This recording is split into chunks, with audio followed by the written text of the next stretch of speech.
बचपन से हम बार बार सुनते हैं कि जिस तरह से न्यूटन बगीचे में एक सेब के पेड़ के नीचे बैठा था, जहां एक सेब उसके सिर पर गिरा और न्यूटन ने सोचा कि सेब एक सीधी रेखा में ही क्यों गिरा, यह अगल बगल में भी गिर सकता था या ऊपर भी जा सकता था, लेकिन सीधी रेखा में नीचे ही क्यों गिरा।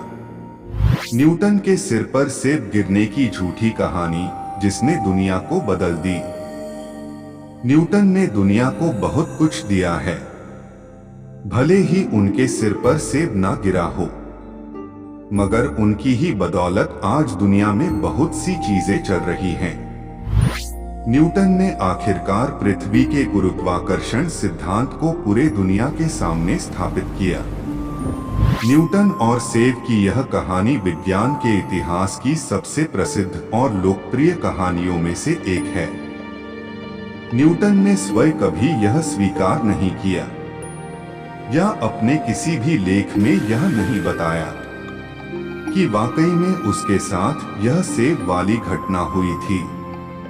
इतिहासकारों का कहना है कि न्यूटन को खुद सेब की कहानी को बताना पसंद था, इसलिए वह अपने किए गए आविष्कार को लोगों के एक साधारण और सरल भाषा में समझाने के लिए ऐसा किया करते थे, जिससे लोग पृथ्वी के गुरुत्वाकर्षण बल को समझ सके।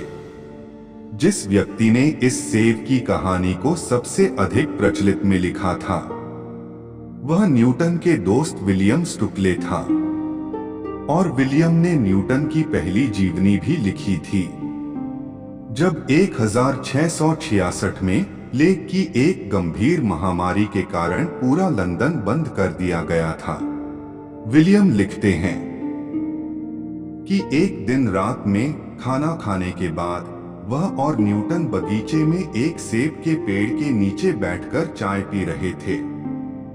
जब न्यूटन ने उन्हें बताया कि वह अभी भी गुरुत्वाकर्षण के नियम को मानते हैं, विलियम के अनुसार न्यूटन ने उन्हें बताया कि सेब का पेड़ भी गुरुत्वाकर्षण के नियम का एक सबसे अच्छा उदाहरण है।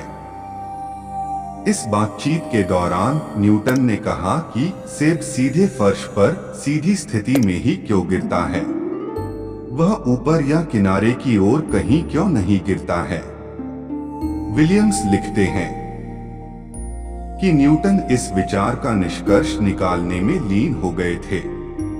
इसी बीच पेड़ से कुछ सेब टूटे और न्यूटन के पास में जा गिरे। इससे उन्होंने निष्कर्ष निकाला कि सेब एक सीधी रेखा में गिरे, क्योंकि पृथ्वी की गुरुत्वाकर्षण शक्ति निश्चित रूप से पृथ्वी के केंद्र में है। जब उसने सेब को गिरते हुए देखा था, लेकिन वह सेब उनके माथे के ऊपर नहीं गिरा था। उस गांव में आज भी एक सेब का पेड़ है, जो उनके इस तथ्य को सच साबित करने के लिए काफी है, जिसे न्यूटन ट्री के नाम से जाना जाता है। आज हम हवाई जहाज, अंतरिक्ष यान, गगनचुंबी और इमारतें आदि को बनते हुए देखते हैं। ये सभी इनके ही नियम को लागू करके बनाया जाता है। दुनिया को बदलने वाले न्यूटन का व्यक्तित्व अपने आप में बहुत विरोधाभासी था। उनके जन्म से पहले ही उनके पिता की मौत हो गई थी। उनकी मां चाहती थी कि न्यूटन पढ़ाई छोड़ खेती करें। न्यूटन पर इन सब का बहुत असर पड़ा। एक बार उनके कुत्ते ने न्यूटन की स्टडी में जलती मोमबत्ती गिरा दी। न्यूटन की कई रिसर्च उस आग में जल गई। इस वैज्ञानिक की दिमागी हालत पर बड़ा असर पड़ा। हालांकि दुनिया को विज्ञान की राह दिखाने वाले न्यूटन कुछ मामलों में जरूरत से ज्यादा धार्मिक भी थे। वो मानते थे कि बाइबल में उनके लिए कोई संदेश छिपा है। इस गुप्त संदेश को खोजने के लिए उन्होंने काफी प्रयास की।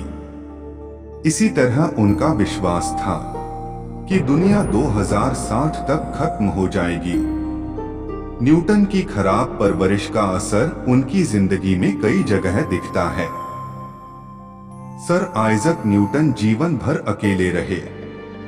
उनकी मौत के बाद उनकी जांच करने वाले डॉक्टरों की माने तो उन्हें जीवन में एक बार भी किसी महिला के साथ नजदीक रहने का मौका नहीं मिला था। खैर, सर आइजक न्यूटन ने दुनिया को बहुत कुछ दिया है। भले ही उनके सिर पर सेब ना भी गिरा हो, मगर उनकी ही बदौलत आज बहुत सी चीजें चल रही है। दुनिया बदलने वाला चौथा एप्पल कहां से और कैसे आएगा, देखना दिलचस्प रहेगा। अब हमें इजाजत दीजिए, फिर मिलते हैं नेक्स्ट वीडियो में।